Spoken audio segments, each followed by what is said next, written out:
Итак, здравствуйте. Я рада приветствовать всех вас. С вами я, Вольшина Алена.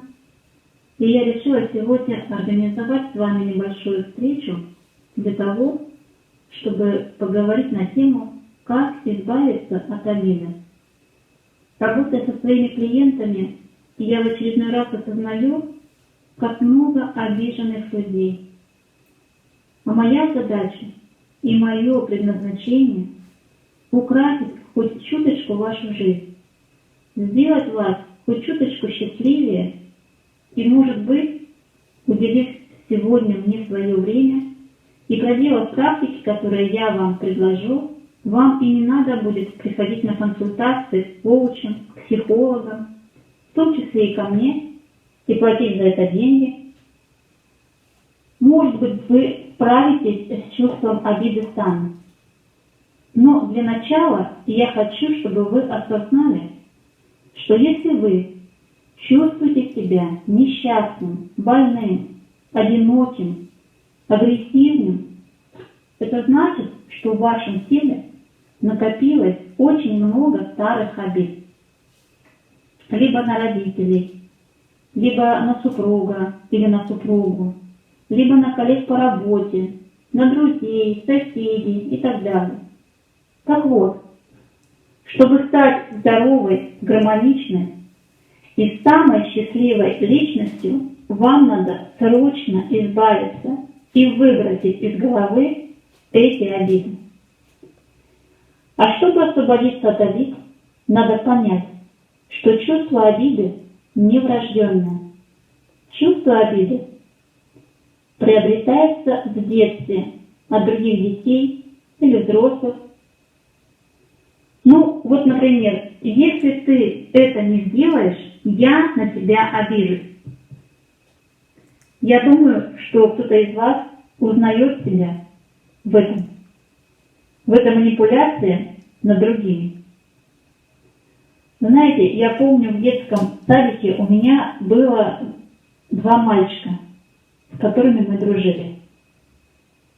И вот, когда на утреннике надо было танцевать и выбрать партнера, одного из них, я, недолго думая, выбрала.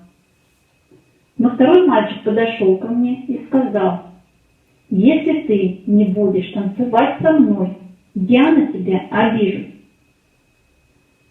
Но тогда я еще не понимала, что значит обижусь. Я ему спросила: и что тогда? Он говорит: тогда я не буду с тобой разговаривать. Я ему сказала: хорошо, я подумаю. И через некоторое время он опять ко мне подходит и спрашивает: ты будешь со мной танцевать? Я ему сказала: нет. И тогда он говорит: если ты не будешь со мной танцевать, я не только обижусь на тебя, но я еще побью твоего партнера, а потом и тебя. Так вот так накапливаются обиды с самого детства. Как вы думаете, откуда берутся эти обиды? А обиды берутся от наших ожиданий. Мы ждем от другого, вот как в моем случае, да? Этот мальчик ждал, что я оправдаю его ожидания. И я в любом случае буду танцевать с ним. А я настаивала на своем. И тем самым вызвала в нем вот это чувство обиды. И очень часто от своих клиентов я слышу, как жена от мужа ждет заботы, любви, нежности, объятий. Но при этом почему-то она не считает нужным иной раз сказать об этом, чего же ей хочется на самом деле. Мы держим в себе представление об идеальных отношениях из своего опыта, из своей картины мира, забывая о том, что близкий человек рос абсолютно в других условиях, и у него другая картина мира, абсолютно отличная от нашей. Это ведь как 2 разные планеты. Поэтому очень важно общаться и доносить до своей половинки, что же вы на самом деле хотите. У меня тоже как-то была клиентка, которая очень обижалась. Я в это воскресенье специально все дела откладываю и хочу провести время с мужем. А муж в воскресенье уходит то на рыбалку, то в гараж, но в воскресенье его дома никогда нет. Ну и я ее спрашиваю, ну а вы с мужем разговаривали?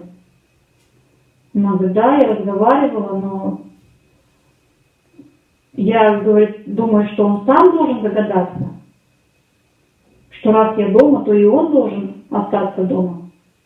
Когда же я разговаривала с мужем, муж мне сказал, что у них в детстве по воскресеньям родители, наоборот, всех детей выгоняли из дома. И у него с детства вот записалась эта программа, что в воскресенье вообще дома находиться нельзя. В воскресенье у него уже записалась программа, что в воскресенье надо обязательно находиться на улице и что-то делать. А из-за этого муж с женой чуть ли не развелись. Хотя что надо было сделать? Просто поговорить друг с другом, да, и объяснить, что каждый друг от друга хочет и что у каждого в душе происходит. Но никак не обижаться, не разговаривать. Ну и еще нам сложно понять, что обида – это боль, которую мы причиняем сами себе, постоянно ожидая от другого что-то. Любая обида возникает из глубокой внутренней травмы. Но в основе обиды скрыт комплекс неполноценности.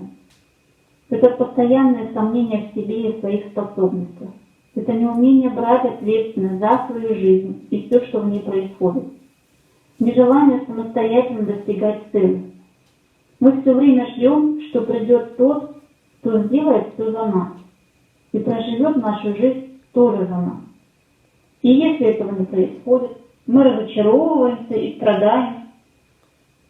Так вот, сейчас, прямо с этой секунды, у вас есть выбор. Обижаться или раз и навсегда научиться управлять чувством обиды.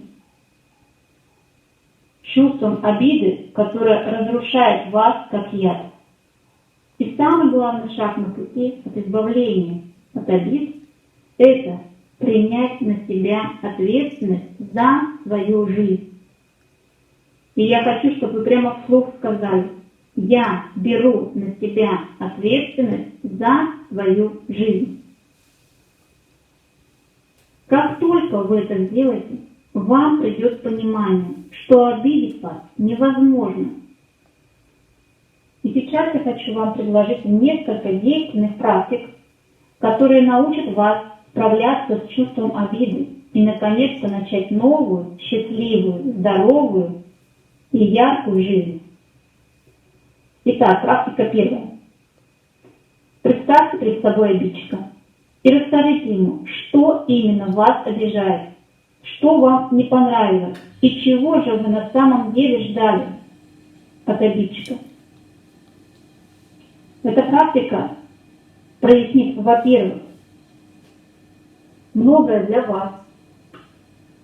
И, во-вторых, вы научитесь выражать свои чувства и желания еще до того, как нахлынет чувство обиды. Практика вторая. Если у вас не получается выговориться обидчику, тогда напишите ему письмо и расскажите в этом письме все, что вы думаете о сложившейся ситуации. Но потом это письмо ни в коем случае не отправляйте обидчику, а просто сожгите его и отправьте обиду в свет Творца. Практика третья. Возьмите какой-то мягкий предмет, игрушку или подушку, и представьте обидчика в этом предмете. И хорошенько отразите и свою боль, и гнев через поколачивание. Если вам захочется плакать в каком-то моменте, вы не сдерживаете себя. Слезы тоже помогают очиститься от чувства обиды. И сейчас я вам дам еще 3 очень важных совета. Во-первых, старайтесь понять человека, почему же он поступил именно так. Ведь возможно, что он это делает неосознанно. Второй совет. Если вас кто-то обидел, обязательно поблагодарите этого человека, так как этот человек, ваш обидчик, как вы считаете, он показал вам ваши слабые стороны. И вам очень важно разобраться в себе, почему же именно это вас задело. Если же вы так и не смогли разобраться в себе и осознать, почему же вас это задело, что же вас так расстроило, и почему рана кровоточит, и если вы не смогли полностью избавиться от обиды на маму, на папу, на мужа, на жену, на детей, на кого угодно, и чувствуете боль в теле, а жить вы желаете радостно, ярко, счастливо, в здоровом теле и в изобилии, то я приглашаю вас на свою онлайн-консультацию. Мой скайп Алена68011, моя электронная почта alena6991@ру. Пишите мне, присылайте свои контактные данные и свое сообщение о нашей дальнейшей работе с вами. Я обязательно с вами свяжусь. И с вами была я, Вольхина Алена, психолог, коуч, эксперт по семейным отношениям, автор и ведущая тренингов, фитнес-инструктор, ведущая своей авторской методики по восстановлению позвоночника. Искренне благодарю вас за внимание, отличного всем настроения, счастья и радости в каждой минуте вашей жизни. Люблю вас. До новых встреч. Пока-пока.